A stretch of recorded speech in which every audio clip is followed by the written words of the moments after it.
today we are discussing about the design steps of one-way slab. आज हम one way slab का design करेंगे और उसके A to Z प्रोसीजर को जो है वो अंडरस्टैंड करेंगे। सबसे पहला प्रोसीजर आता है step number 1, type of slab. किस टाइप की स्लैब जो है वो हमें डिजाइन करनी है। तो उसके लिए हमारे पास दो क्राइटेरिया होते हैं। पहला क्राइटेरिया ये है एस्पेक्ट रेशियो। एस्पेक्ट रेशियो क्या होती है? Length of the longest span to the shortest span. अगर हमारी length of the longest span to the shortest span जो है वो 2 से बड़ी आती है तो वो वन वे स्लैब होती है। तो हमें वन वे स्लैब का डिजाइन करना होता है। सो आज की जो वीडियो है वो वन वे स्लैब के ऊपर ही आधारित है, तो इसलिए हम वन वे स्लैब के ऊपर ही बात करेंगे। Is it? So now, second part. According to the support condition, it may be a simply supported cantilever or continuous slab. जो स्लैब है वो उसकी सपोर्ट कंडीशन पे भी डिपेंड करती है कि आइदर हमें सिंपली सपोर्टेड स्लैब बनानी है, कैंटिलीवर स्लैब का डिजाइन करना है या फिर कॉन्टिन्यूअस स्लैब का डिजाइन करना है। सो फर्स्ट ऑफ ऑल मैं एस्पेक्ट रेशियो का आपको थोड़ा सा आइडिया दे देता हूँ। अगर हम ये देखें, ये एक रूम है जो रूम की स्लैब है। अब इसका शॉर्टर स्पैन कितना है? मान लेते हैं ये शॉर्टर स्पैन है इसका 3 मीटर और इसका जो लॉन्गर स्पैन है वो है 9 मीटर। तो अगर हम इसकी एस्पेक्ट रेशियो कैलकुलेट करें, एस्पेक्ट रेशियो क्या होती है? Longer span to the shorter span. Longer span कितना है? 9, शॉर्टर स्पैन कितना है? 3। अगर हम इसकी कैलकुलेशन करें तो ये क्या है? 3 is greater than 2, therefore it is a one way slab.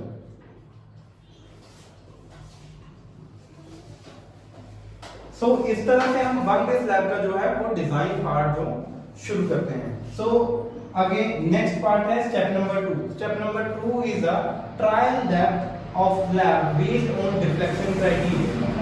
अगर आप चाहें तो इसका आपको कोड में भी मिल जाएगा, पेज नंबर 37 क्लॉज 23.2.1।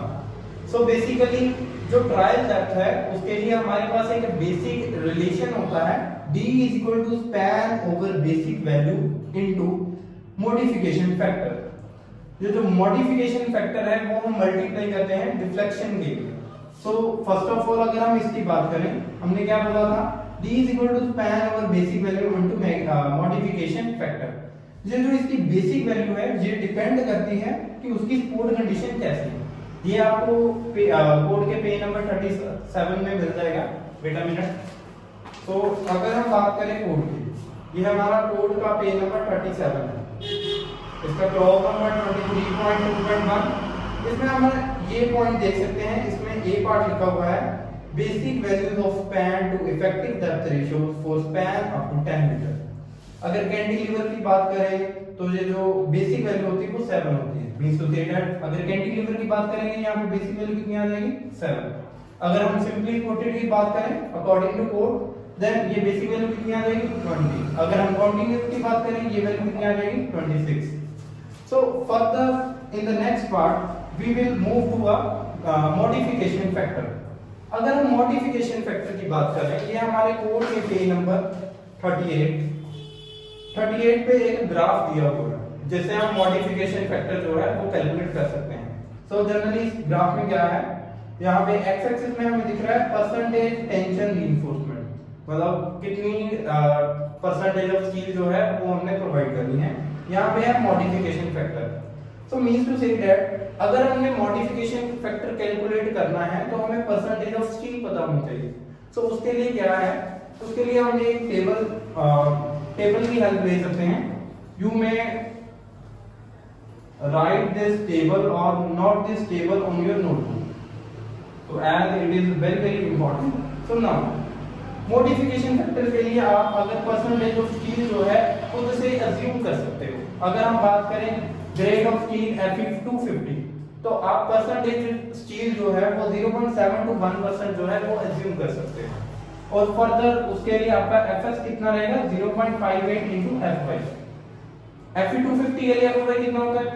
यस 250। सो Fs कितना हो गया? 145। सो देन अगर हम बात करें, अगर हमने परसेंटेज स्टील जो है वो 1 चूज किया है और हमारा Fs कितना है? 145।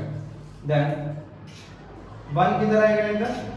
यहाँ पे 1 से फर्दर आप मूव कर सकते हो 145 वाली कर्व पे 145 वाली कर्व पे मूव करने के बाद अगर आप उसको इस एक्सिस पे देखोगे आपको मॉडिफिकेशन फैक्टर की कुछ वैल्यू मिलेगी और आप उस मॉडिफिकेशन फैक्टर की वैल्यू को उठाकर इस कोड में से देन आप अपने जो रिलेशन में पुट कर सकते हो।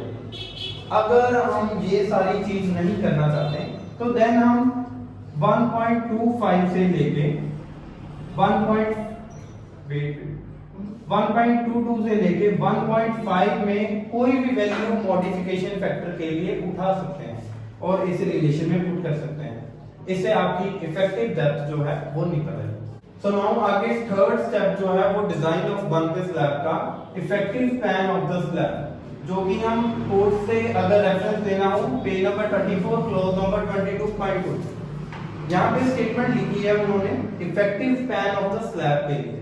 अगर हम उसको रीड करें देन हमें अंडरस्टूड हो जाएगा कि हमें यहाँ पे कौन सी इक्वेशन लिखनी है। इस स्टेटमेंट के अकॉर्डिंग ये कहा गया है कि L effective is equal to player span plus effective depth, means to say that player span क्या होता है outer to outer distance of the support। ये हमारी स्लैब है जो दो सपोर्ट्स पे रेस्ट कर रही है। अगर हम उसका outer to outer distance from the support लें वो होता है हमारा clear span plus effective depth. Effective depth होती है जो हमने कैलकुलेट की है second step. Okay, so now further L effective is equal to center distance of the support, means to say that center to center distance of support। अगर ये हमारी support है, मान लो अगर हमारी ये सपोर्ट 200 mm की है एंड ये भी 200 mm की है, देन उसका सेंटर टू सेंटर डिस्टेंस उठा के उसको हम कहेंगे कि वो L इफेक्टिव। फर्दर इन दोनों में से जो भी वैल्यू लेसर आती है उसको हम एज अ L इफेक्टिव जो है effective span of the slab जो है कंसीडर करते हैं। So the next step is step number 4 which is a load calculation.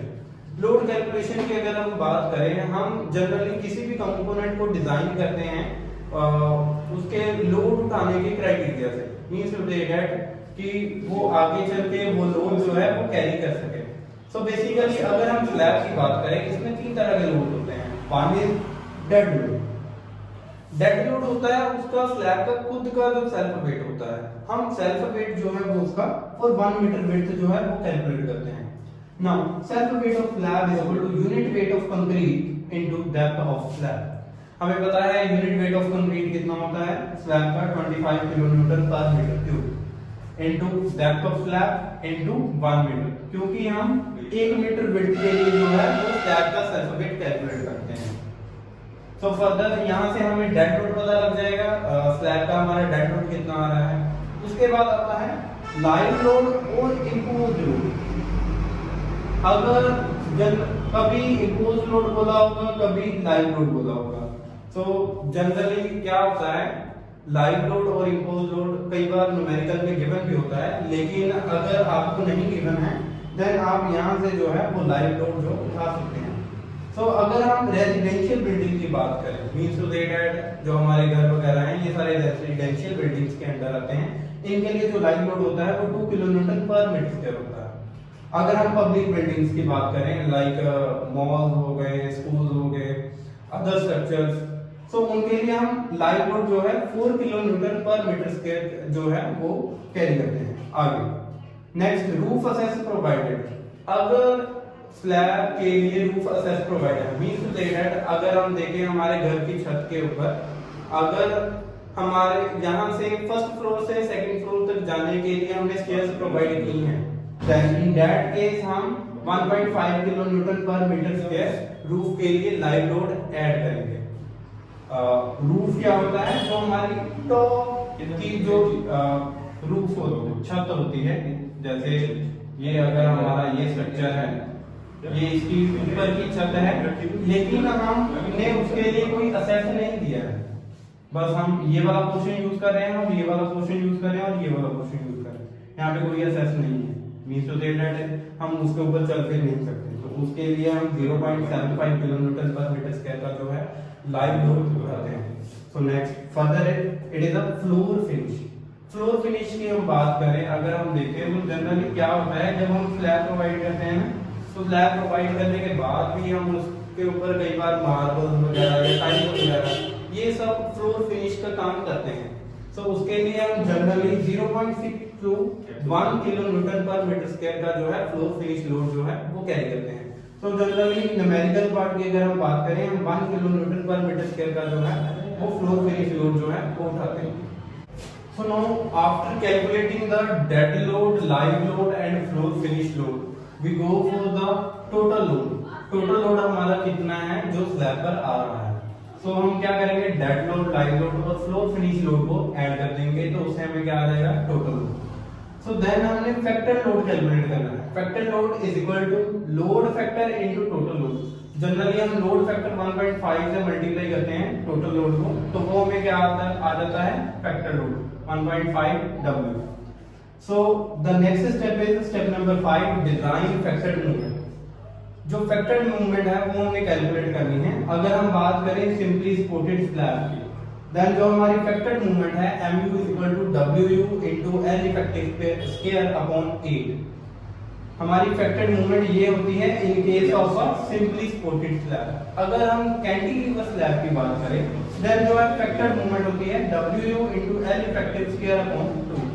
यहाँ पे W हमारा है factored load and L effective है effective span of the slab, जो हमने पिछले स्टेप में कैलकुलेट किया।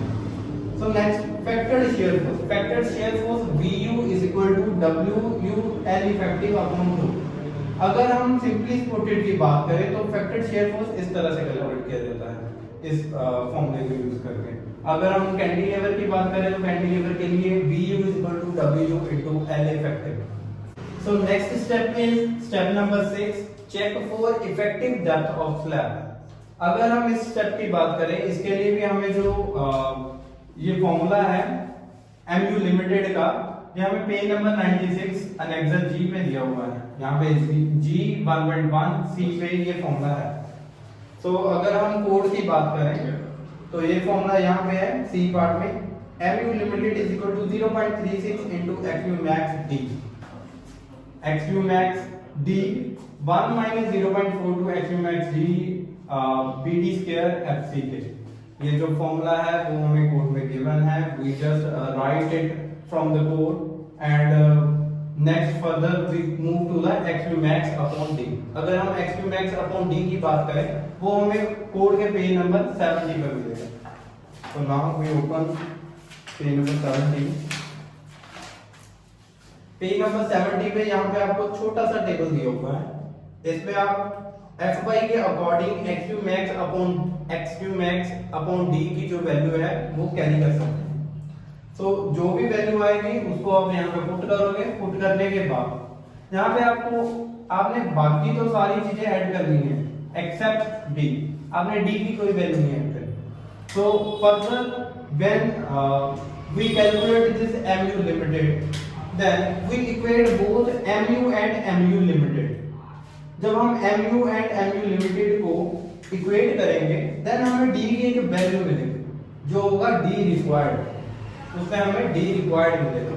अगर हमारा D रिक्वायर्ड जो हमने D अज्यूम किया था पिछले स्टेप में, अगर वो छोटा आता है D अज्यूम से, देन जो है हमारा न्यूमेरिकल सही चल रहा है, means to say that it is safe for flexible. So now हमारा नेक्स्ट स्टेप है step number 7, calculation of main reinforcement. इसके लिए जो आपको इक्वेशन है वो पेज नंबर 96 G 1.1b पर आपको कोड में मिल जाएगी। मैं फिर भी आपको एक बार दिखा देता हूँ। अगर हम पेज नंबर 96 में देखें यहाँ पे, तो ये हमें इक्वेशन दी हुई है mu is equal to 0.87 f by ast d 1 minus ast f by upon bd fck। इसमें क्या है, हम mu की वैल्यू पुट करेंगे जो हमने फैक्टर्ड मूवमेंट कैलकुलेट किया था। उस फैक्टर्ड मूवमेंट fy की वैल्यू भी हमें पता है, d की वैल्यू भी पता है, fck की वैल्यू भी पता है और bd की वैल्यू भी पता है। इस इक्वेशन से हम ast कैलकुलेट करेंगे, मींस टू से दैट हम ast जो रिक्वायर्ड है वो कैलकुलेट करेंगे। इस इक्वेशन में सारी वैल्यूज पुट करने के बाद हमें ast के लिए एक क्वाड्रेटिक इक्वेशन मिलेगी जिसको हम सॉल्व करके ast की वैल्यू निकालेंगे। So for the next step is a check for minimum reinforcement. इसके लिए आपको जो चेक है वो पेज नंबर 48 रो 26.5.2.1 पे मिल जाएगा। तो अगर हम बात करें पेज नंबर 48 की, तो पेज नंबर 48 में यहाँ पे लिखा हुआ है मिनिमम रीइंफोर्समेंट। तो जो मिनिमम रीइंफोर्समेंट होती है, अगर हम स्लैब के केस में बात करें, ये बेसिकली डिपेंड करता है कि कौन सी टाइप ऑफ बार जो है हम प्रोवाइड कर रहे हैं। अगर ये minimum reinforcement for mild steel है, अगर हम माइल्ड स्टील प्रोवाइड कर रहे हैं, देन ये कितना होता है 0.15% of the total cross sectional area, means to say that 0.5% of BD। BD हमारा क्रॉस सेक्शनल एरिया होगा, यहाँ पे जो D क्या है, overall depth of the slab. Overall depth कैसे निकलती है, depth is equal to effective depth, जो हमने फर्दर कैलकुलेट की थी, effective depth plus clear cover. Generally हम स्लैब के केस में क्लियर कवर जो है वो 20 mm प्रोवाइड करते हैं, plus half the dia of the bar. Generally हम जो भी बार प्रोवाइड करनी है उसके डाले का हाफ जहाँ पे ऐड करते हैं, तो वो हमें मिल जाता है overall depth of the slab, जो हम यहाँ पे पुट करेंगे। सो बेसिकली हम HYSD बार प्रोवाइड करते हैं, तो हम ये वाला जो रिलेशन है वो यूज करेंगे मिनिमम रीइंफोर्समेंट के लिए। अगर ये फुलफिल हो जाता है तो हम फर्दर स्टेप में मूव करते हैं। सो नेक्स्ट है मैक्सिमम डायामीटर। हम बार का जो डायामीटर है वो भी देख सकते हैं, मैक्सिमम कितना होना चाहिए। इसके लिए भी आप पेज नंबर 48 जो 26.5.2.2 पे देख सकते हो। ये देखो यहाँ पे लिखा हुआ है जो बार का डायामीटर है वो 1/8 इंटू थिकनेस ऑफ स्लैब से एक्सीड नहीं करना चाहिए। अगर वो एक्सीड करता है हम वो डाया ऑफ बार प्रोवाइड नहीं करेंगे। जनरली अगर हम मेन रीइंफोर्समेंट की बात करें तो स्लैब के केस में हम मेन रीइंफोर्समेंट के तौर पे 8 mm, 10 mm and 12 mm dia bar जो है प्रोवाइड करते हैं। इससे ज्यादा ग्रेटर डाया बार हम स्लैब के केस में नहीं प्रोवाइड करते। So next step is spacing of main reinforcement. अब हमने देखना है कि हमने दो बार में कितनी स्पेसिंग जो है वो प्रोवाइड करनी है। उसके लिए हमारे पास क्या रिलेशन है, S is equal to A dia, मतलब area of one steel bar, area of one bar into B क्या है हमारी विड्थ। हमने कितनी विड्थ अज्यूम की थी, 1 मीटर। तो बेसिकली हम यहाँ पे सारी जो चीजें हैं वो mm में कैलकुलेट कर रहे हैं, इसलिए 1 मीटर कितना हो जाएगा 1000 mm। तो जहाँ पे हम 1000 mm जो है पुट करेंगे B की जगह, और AST जो हमने AST यहाँ से कैलकुलेट किया है इसको हम यहाँ पे पुट करेंगे। तो उससे हमें क्या मिल जाएगा, स्पेसिंग ऑफ द बार, कि हमने कितनी स्पेसिंग जो है रीइंफोर्समेंट में प्रोवाइड करनी है। So spacing of main reinforcement calculate करने के बाद हम मेन रीइंफोर्समेंट की स्पेसिंग का चेक भी लगाएंगे, check for the minimum spacing, कितनी मिनिमम स्पेसिंग होनी चाहिए। अगर हम देखें तो कोड के पेज नंबर 46 जो नंबर 26.3.3 पे हमें इसके लिए स्पेसिंग दी हुई है। तो जहाँ पे अगर आप बी पार्ट देखें तो जहाँ पे आप देखेंगे मेन रीइंफोर्समेंट के लिए जो स्पेसिंग है वो कितनी होनी चाहिए। इस स्टेटमेंट के अकॉर्डिंग जो हमारी मिनिमम स्पेसिंग है वो 3 इंटू इफेक्टिव डेप्थ होनी चाहिए। Means to say that 3 into effective depth of slab जितनी है उसको हम कैलकुलेट करेंगे, और यहाँ पे 300 mm। इन तीनों में से जो भी लेस होगी हम उसको as a spacing of the main reinforcement जो है वो कैरी करेंगे। Next step is step number 8, check for the serviceability. हम देखेंगे कि जो हमारी स्लैब है वो सर्विसिबिलिटी है कि नहीं है। उसके लिए क्या है, calculate actual percentage of steel provide. अब हमने actual percentage of steel provide कितना करना चाहिए था वो चेक करना है। उसके लिए क्या है, PT is equal to AST upon BD into 100। AST जो हमने एक्चुअल AST कैलकुलेट किया था प्रीवियस स्टेप में, B into D, B हमारी विड्थ है, D हमारी डेप्थ है, effective depth into 100। And further by using this PT we again calculate the modification factor। हम फिर से मॉडिफिकेशन फैक्टर कैलकुलेट करेंगे। तो बेसिकली अगर हम मॉडिफिकेशन फैक्टर की बात करें, it is on page number 38 page number है कोड का। अगर उसमें देखें हम मॉडिफिकेशन फैक्टर, अब हमें एक्चुअल पीटी परसेंटेज पता लग गई है। अब उस एक्चुअल पीटी से हम मॉडिफिकेशन फैक्टर कैलकुलेट करेंगे कि वो एक्चुअल मॉडिफिकेशन फैक्टर कितना है। अब एक्चुअल मॉडिफिकेशन फैक्टर आने के बाद हम अगेन डेप्थ रिक्वायर्ड कैलकुलेट करेंगे। Depth required is equal to span upon basic value into actual modification factor. मैंने आपको बताया था ये जो आपको बेसिक वैल्यू है वो आपकी सपोर्ट कंडीशन पे डिपेंड करेगी। अगर ये कैंटिलीवर का केस है तो बेसिक वैल्यू 7 होगी, अगर ये सिंपली सपोर्टेड का केस है तो बेसिक वैल्यू 20 होगी, अगर ये कॉन्टिन्यूस स्लैब का केस है देन बेसिक वैल्यू जो है वो 26 होगी। So further into actual modification factor, जो एक्चुअल मॉडिफिकेशन फैक्टर हमने यहाँ से कोड से देखा था वो यहाँ पे पुट करेंगे, उससे हमें डेप्थ रिक्वायर्ड मिलेगी।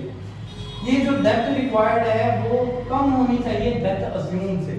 अगर ऐसा होता है तो हमने जो डेप्थ प्रोवाइड की है स्लैब में देन इट इज ओके, अगर नहीं तो देन हमें क्या होता है जो हमने स्लैब की डेप्थ अज्यूम की है हमें वो इंक्रीज करनी पड़ेगी। So for the next step is step number 9 distribution steel. So जब भी हम वन वे स्लैब की बात करते हैं दो तरह के स्टील प्रोवाइड किए जाते हैं, one is the main steel and another one is the distribution steel. Main steel जो है वो हम शॉर्टर स्पैन के अलाउंग प्रोवाइड करते हैं। अगर हम डिस्ट्रीब्यूशन स्टील की बात करें तो अगर ये स्लैब का लॉन्गर स्पैन ये है तो हम डिस्ट्रीब्यूशन रीइंफोर्समेंट जो है वो इसके पैरेलल प्रोवाइड करेंगे।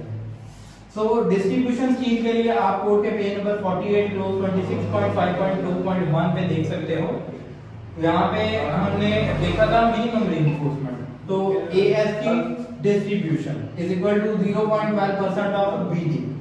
B भी हमें पता है और D भी पता है। B हमारी है विड्थ जो कि है 1 मीटर यानी कि 1000 mm एंड D है ओवरऑल डेप्थ जो हमने प्रीवियस स्टेप में भी कैलकुलेट की थी। सो फर्दर हम इसकी स्पेसिंग देखेंगे। स्पेसिंग का भी आपको पता है, spacing is equal to area of 1 bar into B हमारा क्या है विड्थ। तो हम बेसिकली आप यही याद रखना एटा into 1000 upon AST D। So basically ये 1000 विड्थ ऑफ स्लैब है जो हम एज्यूम करके चल रहे हैं कि हम सिर्फ 1 मीटर स्ट्रिप का जो स्लैब है वो ही जो है डिजाइन करेंगे। आगे नेक्स्ट अगर हमने इसकी स्पेसिंग का चेक लगाना है, check for spacing page number 46 clause 26.3.3 B2। हम पेज नंबर 46 पे इसकी स्पेसिंग का चेक लगा सकते हैं। आपने सेम चेक जो है वो मेन रीइंफोर्समेंट के लिए भी लगाया था। सो 46 का ये था। तो इधर क्या लिखा हुआ है, the horizontal distance between parallel reinforcement bars provided against shrinkage and temperature shall not be more than 5 times effective depth। Means to say that जो हमारी स्पेसिंग है वो 5 टाइम्स इफेक्टिव डेप्थ और 450 से ज्यादा नहीं होनी चाहिए। मींस टू से दैट 1 2 3 इन तीनों में से जो भी वैल्यू जो कम आएगी स्पेसिंग की वो हम स्पेसिंग प्रोवाइड करेंगे डिस्ट्रीब्यूशन स्टील की केस में। So now the step number 10 which is a check for development length। यहाँ पे हम development length of the bar के ऊपर चेक लगाएंगे। इसके लिए पेज नंबर 42 क्लोज 26.2.1 पे आपको कोड में दिया हुआ है length of the development bar is equal to diameter of the bar into Fy upon 4 tau b। अब हमें diameter bar भी पता है, Fy भी पता है, लेकिन tau bd क्या है? tau bd की वैल्यू भी हमें नेक्स्ट पेज में मिल जाएगी 43 पेज नंबर पे। यहाँ पे लिखा हुआ है डिजाइन बोन फ्लैश इन लिमिट स्टेट मेथड। यहाँ पे ग्रेड के अकॉर्डिंग हम tau bd की वैल्यू उठा सकते हैं, लेकिन फॉर डिफॉर्म्ड बार्स जनरली हम स्लैब के केस में डिफॉर्म्ड बार्स प्रोवाइड कर रहे हैं तो इसलिए हम क्या करेंगे 60% इंक्रीज कर देंगे। मींस टू से दैट अगर tau bd की वैल्यू हमें जो टेबल में मिलती है 1.2 है, अगर M20 की बात करें देन हम उसको 60% इंक्रीज कर देंगे। मींस टू से दैट उसे 1.6 से मल्टीप्लाई कर देंगे, then you get the value of the tau bd। After that further we move to a check which is so now आप यहाँ पेज नंबर 44 पे सी पार्ट पे आना है। बेसिकली 26.2.3.3 सी हियर क्या लिखा हुआ है, at the simple code at the points of the inflection positive moment tension reinforcement shall be limited to a diameter that at T computed for does not exceed। जो हमारी development length है वो इससे increase नहीं होनी चाहिए। सो basically अगर हम इसमें m की बात करें, हमने इफेक्टेड मूवमेंट पहले से कैलकुलेट किया था, वो जहां पे हम पुट करेंगे। अगर vu की बात करें, ये है इफेक्टेड शियर फोर्स, ये भी हमने कैलकुलेट किया था सिंपली सपोर्टेड के लिए भी और कैंटिलीवर के केस के लिए भी। अगर हम L नोट की बात करें तो ये बेसिकली हुक जो है हमने प्रोवाइड की होती है, उसके लिए होता है। लेकिन अगर हम देखें, हम स्लैब के केस में हुक प्रोवाइड नहीं करते बाद में, तो बेसिकली ये जो L नोट है ये हमारा 0 होता है। अगर आप इसको ना भी लिखो तो भी चलेगा। So next alternate bars are bent up at the area of the steel at the end support. अगर हम स्लैब के केस में अल्टरनेट बार जो है बेंट अप बार प्रोवाइड करते हैं, देन ये जो AST1 आ जाता है, AST एट द एंड 50% of area of steel means to say that alternate bars का क्या मतलब है। हमने मेन रीइंफोर्समेंट एक बार सीधी डाली, दूसरी alternate means to say that हम उसको थोड़ा सा एंगल पे प्रोवाइड करके फिर ऊपर मिला देते हैं। सो बेसिकली ये हम स्लैब के केस में करते हैं और उसका एरिया जो होता है AST at end 50% of area of the steel. जितना एरिया हमारा आया था उसका अगर हम 50% देखें, वो area of alternate bent up bars के इक्वल होता है। तो next further we move to step number 11 which is a check for shear. So basically अगर हम देखें, जो स्लैब होता है, स्लैब में शियर फोर्स जो है वो बहुत ही कम होती है। सो इसलिए हमें स्लैब को शियर फोर्स के लिए डिजाइन ही नहीं करना होता, लेकिन बट फिर भी हम चेक फॉर शियर लगा के देखते हैं। Check for shear is equal to tau v is equal to vu upon vd। हमें शेयर फोर्स पता है, इफेक्टेड शेयर फोर्स, v पता है, d पता है। इसके लिए आप पेज नंबर 72 क्लोज 40.1 पे कोड में देख सकते हो, पेज नंबर 72। तो जहां पे हमें tau v का फॉर्मूला दिया है जो है vu upon vd, इसमें हम वैल्यू पुट करेंगे। इसके बाद हमने पेज नंबर 73 पे टेबल नंबर 19 है, उससे हमने tau c की वैल्यू कैलकुलेट करनी है। tau c क्या होता है? Design shear strength of concrete. So इसके लिए क्या है, हम 100 ASBD देखेंगे और M20 देखेंगे। If you are seen in the code that is, सबसे पहले तो हमें tau c के लिए इसकी ये वैल्यू निकालनी होगी। क्या है ये? 100 AS/BD। ये कैलकुलेट करने के बाद आप देखोगे कि आपका कौन सा ग्रेड ऑफ कंक्रीट है, M20 है या M30 है। सपोज करते हैं कि ये हमारी ये वाला जो पार्ट है वो हमारा आया है 1। सो 1.00 के लिए M20 की वैल्यू कितनी है? 0.62। फर्दर अब हम इसी tau c को ऐसे ही नहीं कैरी करेंगे। अगर हम नेक्स्ट प्रीवियस पेज पे आए तो जहां पे लिखा हुआ है 40.2.1.1 जो आपका क्रॉस है उसमें दिया हुआ है, जो सॉलिड स्लैब है उसके लिए जो tau c की वैल्यू होती है वो कितनी होती है? हम उसको k फैक्टर के साथ मल्टीप्लाई करते हैं। Means to say that tau c is equal to tau c into k। हम k फैक्टर के साथ मल्टीप्लाई करेंगे, उससे जो हमें tau c प्रोवाइड होगा, हमने चेक करना है कि अगर तो tau b less than tau c है, then therefore no shear reinforcement provide.